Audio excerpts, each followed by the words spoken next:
Okay people, this latest event in One Piece definitely is a clear indication that Wano is about to end soon, okay? Like there's no way in hell that this series is going to continue on this arc for another 2 years. Maybe at most it'll rock through 2022, but even then I think maybe halfway through we might be done with it, because with the latest events of fights getting wrapped up and starting to peak into one of the most illustrious and potentially could be the best backstories in all of One Piece, I feel like things are starting to come down to the wire. Oda is starting to reel it in, bring it on home, and Wano is about to hit its climax, leading into whatever's coming next in One Piece. But yeah, we got a lot to talk about, because I'll be honest with you, while a lot of people are hype off of a few different things, they're hype off of Sanji taking out Queen, they're hype off of Zoro versus King and the reveal of King's face, and seemingly Zoro finishing off King, my hype is really on Kaido right now. Kaido and King's backstory. We gotta talk about it. Let's do it. No matter how you move, get it done. No matter how you move, get it done. No matter how you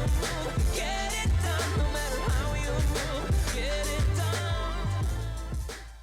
Yes, people, I'm usually the odd man out when it comes to certain things, because I've seen a lot of the hype for this chapter. It was split between, again, classic with One Piece fandom, Sanji fans going crazy. Oh my god, he actually did it. Our boy took him out. He had his spotlight. And then likewise with Zoro fans saying, oh, this is a Zoro chapter. If you don't get out of here with that shit right now, like, yo, wait, what you doing? And then there's me in the middle, like, but that Kaido backstory though, like, you guys have fun, arguing and fighting. I'm gonna just divulge into conversation regarding that, because I ain't gonna lie, we'll get into it in a little bit, but Kaido's backstory is looking like it could potentially be one of the most illustrious and best storytelling that this series has done for somebody's backstory. Like right now, some of the best backstories I've seen in One Piece for me personally is Robin. Her backstory to this day will get me crying. And Trafalgar Law, his backstory, very much so in the feels. I feel like Kaido's could top it. I feel like there's a lot of potential because of what we got a glimpse of in this flashback and the massive shift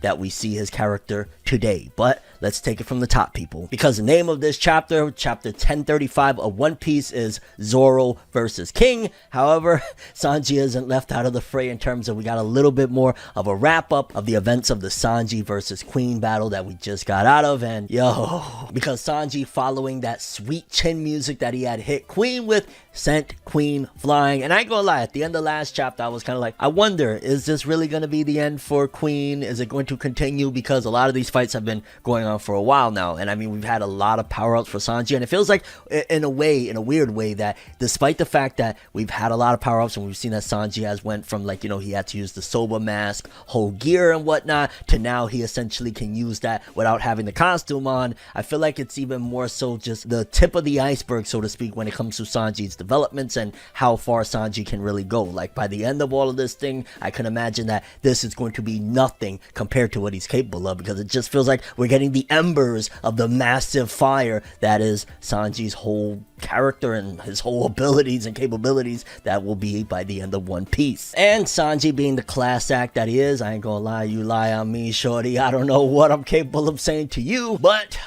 the female that basically lied on him, he returned her mouse. What was it, Chute, if I'm not mistaken? Like, yeah, he returned her mouse to her, and we get the flashbacks of, Sanji's a righteous dude. Like, at the end of the day, here's an interesting comparison. I'm sure most people are gonna be like, what, Fornev, what? But for some reason, when I think of Sanji, especially when you see more of this, of just how much of a class act, the classic man, so to speak, that Sanji really is, he kind of reminds me of like a Jonathan Joestar from JoJo's Bizarre Adventure, the first JoJo, pretty much. Like, he gives me that type of vibe. Like, he's a stand-up guy. Probably the only differentiating factor is the fact that Sanji, he'll perv out and, he's a lover boy. But in terms of being like that stand-up guy, the guy that's going to defend the woman's honor, the guy that's never going to do anything disrespectful towards a woman, Sanji is him. And you gotta, love it or hate it or whatever, the fact that Oda has stood and remained on that hill of, nah, this is who Sanji is, you gotta respect it. And again, it just gives me Jonathan Joestar vibes of like, this is a real man. And as Shorty was about to ask him if he's alright and if she could repay him by using her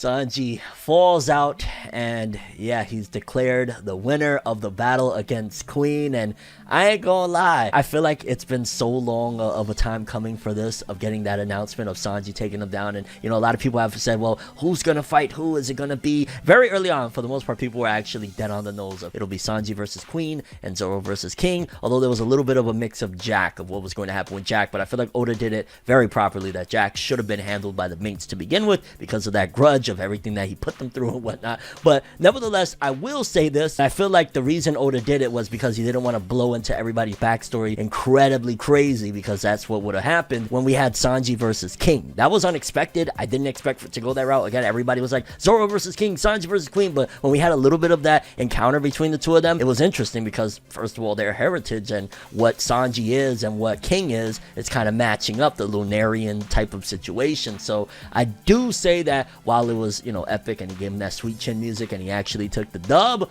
ultimately it would have been nice to see a little more of that Sanji versus King. I mean, again, I'm not complaining, I'm just saying that not a missed opportunity, but the road not taken, that's always going to leave you questioning, like, I wonder what that would have been like. Because again, we went with like, which kind of matches up personality wise, like Sanji's more comedic and Queen is just a walking freaking meme, so we kind of paired that up with Zoro and the more serious King. But it was interesting to say the least, and either way, it's crazy, yo. This is one big check mark that yet again pushes forward. We're almost out of Wano. Like, we're wrapping up major key players. Some of the big dogs from Kaido's crew are taking the L. It's almost there. And then we actually cut to, again, what the title of this chapter is all about, Zoro versus King. And we see more of King's mask getting slashed off, which has been a slow build-up. Like, Oda has been really crafting carefully, and that's something that a lot of authors don't do. If it's not the main characters or the main villains, they don't put all of this emphasis in, like, oh, you're getting the big reveal, but it's going to be very slowly to a side character, I guess you would say, despite the fact that, yes, he is the right-hand man to Kaido, he's still not, you know, integral. Like, he's not Kaido himself, he's not Big Mom, and the fact that Oda treats it still with such care with King is why we actually care, because Oda cares, so it makes, you know, and it translates very well to the point of us caring, of like, the mask is coming off, what's going on here. And for some reason, I get like Ishvalan, Full Metal Alchemist type of vibe, Scar, like that's kind of the vibe I got for a moment when the mask finally came off and there was the big reveal about him and all that jazz. Like, I don't know, I just got Ishvalan, Scar type of vibes. And Zoro comes to the conclusion, again, strategy. I love that in my fighting. I love that it's not just like, I hit you, you hit me. Zoro coming up with the strategy and understanding that. So when the flames from his back goes out, he moves faster, but his defense drops. So this is how Zoro can deduce, this is how I got to approach fighting him. Again, I love it. I don't want simplicity, especially we're this deep, 1035 chapters later. You better have some strategy, okay? It better not be, I love my friends. But again, King's mask fully comes off. He takes it off at this point, and we see that he has like, it looks like a trace of stitches across his face. Kind of looks like, I don't know, a freaking Julius Caesar type of motherfucker or something. And they describe him black wings, white hair, brown skin, and his men are talking about that apparently just for a little whiff of a tip of, hey, this guy is around here. There's like 100 million berry bounty of, all you gotta do is just say, yo, I saw a dude, he was taking his shit in the stall over there, and boom, 100 million berry bounty. That kind of makes you wonder, what is up? Why is it that the Lunarians are so sought after by the government, especially after what we see what they were doing to him? We got to talk about that in a second, but kind of makes you wonder, what is the Lunarians' connections to the Will of D? Were the Lunarians, were all the Will of D users Lunarians to begin with? Were they like cousins to the Will of D people from back in the day? Why are they so essentially hated, you could argue, by the government, and why are they so sought after by the government as well? A lot of questions came about, again, from not the main villain, a side villain that's still really freaking awesome. And King, class act, is like, yeah, yo, that 100 million berry, boom, just starts slaughtering his men. I'm like, oh, okay, yeah, no snitching here, dog, don't worry, never saw you, never heard of you. And we get more clashing in here, kind of more stuff that will be better benefited in the anime, of Zoro clashing against King, and Zoro figuring out like, yo, I gotta kind of speed this bad boy up, you know what I'm saying? Emma's gonna suck the life out of me if this shit keeps on going forever. So ultimately Zoro, again, being strategic, and that's the difference between like Zoro and probably even majority of the Straw Hats. Yeah, some of them, they have their strategy or whatnot, but Zoro is just really calculated. Like, you could laugh all day about Zoro's lost, and the reason Zoro's lost is probably because he's planning on how he's gonna whip the next person that gets in his face's ass. ass. And it's like, oh shit, where am I right now? My mind was on Pluto thinking about fucking dudes up. And right here is what is the catalyst leading into my favorite part of the chapter, in my opinion, the most important part of the chapter, where essentially Zoro tries to use King of Hell 3-sword style. And King says, don't get full of yourself. Kaido is going to be the king of the pirates. And it cuts into the flashback. And I just gotta say, I feel like we've seen this before quite a few times, where people really believe in their captain that no, they're gonna be the person that becomes the king of the pirates, and you're telling that to either a Zoro, a Sanji, a Usopp, a Nami, and it's like, especially Kaido's people, like they really, and this is something that kind of opens your eyes a little more to the characters. Just think back throughout this arc, how many people have said that before to, like, remember Ulti, she said that to Nami and stuff like that. There was a lot of people that have said that over and over again about Kaido. They really believe in him, and it's starting to dawn on me that it might not only be due to fear, due to like, yo, Kaido's a scary kind of guy. It might be that at one given point he was more of a nicer dude, more of a humble dude, more of a just better spirited, more Luffy like, more of a joy boy type of dude. And whatever happened in between then and now is, like, you know, a totally different story. But they might actually believe in him being the king of the pirates because he might actually have that same spirit as Luffy. Just something went terribly wrong to lead him to who he is today. Because we cut to the flashback of a young Kaido seemingly post Rocks Pirates, because he was at this point starting his own crew, and apparently he had broken into a government facility that they had King tied up there, a young King. He was tied up there, and it looked like they were doing all sorts of experiments and essentially torturing him, so to speak. And immediately when I see a young Kaido, I'm like, yo, let's go. A lot of us, including myself, were really hoping that the upcoming film that, you know, now it's called Film Red and all that jazz, was going to be about the Rocks Pirates and, like, you know, the backstories, whatever. But if Oda is like, nah, I want to put all my stuff about that inside my manga, by all means, do it up, because this shit just got me so freaking hyped. I ain't gonna lie, really, really hyped. Because Kaido says, a Lunarian, I can see why the government wouldn't give you up. I seen those endurance tests they put you through. I'm breaking you out of this place and starting a new pirate king. What do you say? And right there, I'm like, oh, so Kaido was trying to do big things. He was actually a benevolent person. Like, you're breaking into a facility that is doing wrong from the government and grabbing this dude. And again, if you look at Kaido, the art of Kaido in these panels and stuff like that, this is a different spirited kind of guy. This is a guy that is happier. This is a guy that is smiles. This is a guy that is ambitious with hopes and dreams. Like, you could see it in his face as you're looking at these panels of a younger Kaido. And King's response to all that was asking him, can you change the world we live in? And Kaido's response, which was the most impactful for me, was, I'm the only one who can change it. And just again, looking at his facial expressions, where do we go so wrong? What happens? And this is going to be very pivotal in Kaido's backstory. What takes a man from being just so benevolent, so, you know, full of dreams and ambitions and goals, and just being somebody that wants to make such great change to the world? He wanted to change the world from being this rotten, corrupted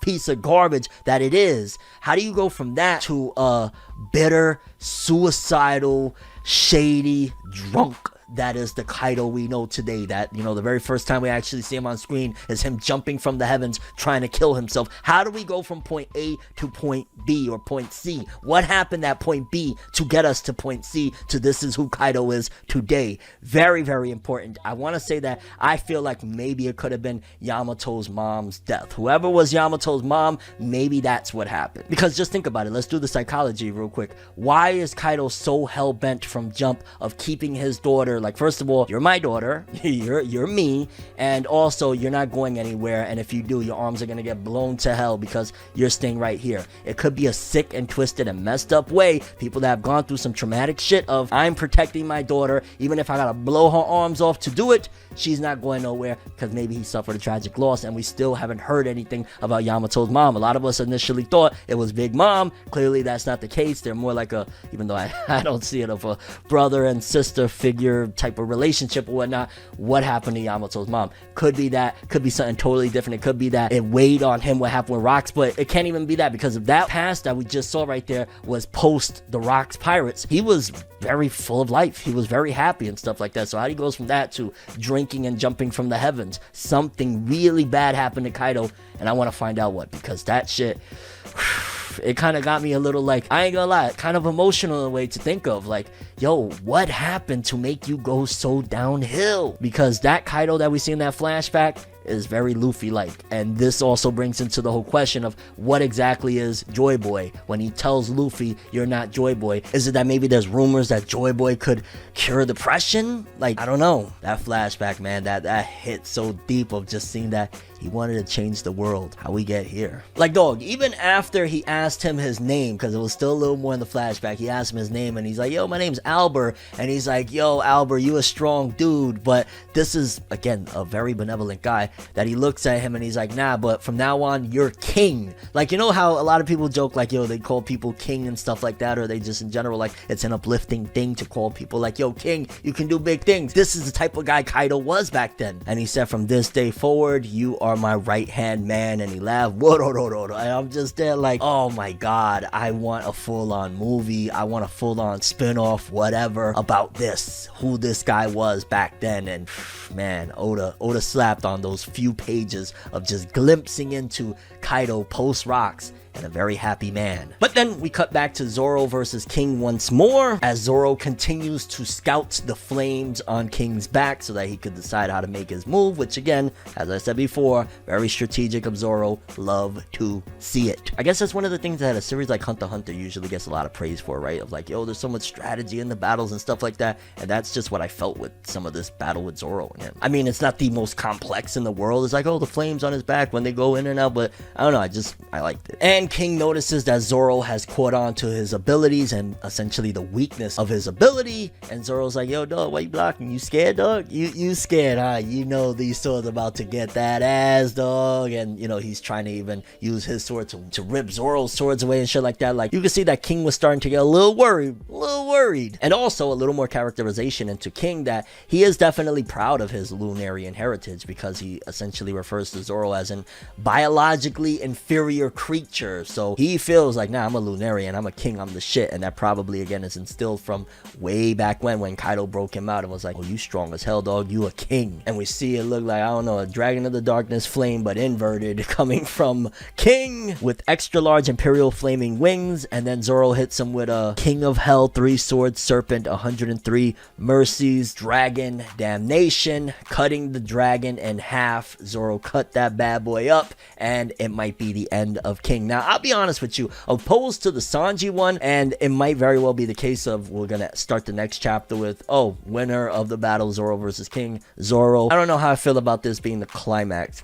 Like, it's been a great fight, it's been a long fight, but just, it kind of felt very standard shonen-ish the way it wraps itself up at the end. It's not that it's bad, it's not that, you know, it was bullshit or friendship or anything like that. It's just, like, opposed to the Sanji one, I really felt it when he gave him that sweet chin music. There was a lot of a personal vendetta between the two of them. Zoro and King, they're matched up in terms of like, hey, King uses a sword here and there, but there's not anything personal between the two of them other than them being, I guess you could argue, like, hey, he's the right-hand man to each of them, but there's just so much more to King than this battle that I feel like we still got more to dive into this character. And if he's out cold, we're not going to learn much about him until we really dive into Kaido's full-on backstory. But honestly, this chapter of One Piece, yet again, I want to say it might either be the last or the second to last chapter of 2021. Definitely really got me excited for 2022, diving more into Kaido's backstory. That's one of the biggest things I got out of it. Like, okay, Wano is clearly about to end within this upcoming year, hands down. There's no other way. Sanji finished Queen. Looks like King is about to fall, or he's going to fall next chapter at the hands of Zoro. We're peeking into Kaido's past. Very curious what you guys thought about this chapter. For starters, how did you feel about the finale of Sanji versus Queen? Did it make sense to you? Did you like him hitting him with that sweet chin music to wrap things up? Your thoughts and predictions and expectations for Kaido's backstory. How did he go such a fall from grace of being like this benevolent, happy dude to miserable? What happened? And your thoughts on the Zoro versus King fight. How do you feel about the finale of this chapter? You think King is actually down? And your thoughts on just One Piece going into 2022. Like, wow, you know, we've had a strong year. But that's all I have for this one. Thanks for watching. Hope you enjoyed. If you liked anything I had to say or enjoyed the video, drop me a like. I'd greatly appreciate it. And if you want more from me, make sure to subscribe. Follow me on Twitter, Instagram. Hit that bell to get all notifications. And if you want to follow any of my other social media, links are in the description below. I'm ForneverWorld, and as always, people, have an awesome day. And remember the golden rule: anime and manga for life. Bye. Have an awesome day, and One Piece forever, fam. Yo, oh my god, Oda, when you drop that Kaido backstory on us, I'm all ears, fam. I'm all ears. or eyes, I guess you could say, because you got to read it. Anyway, have an awesome day.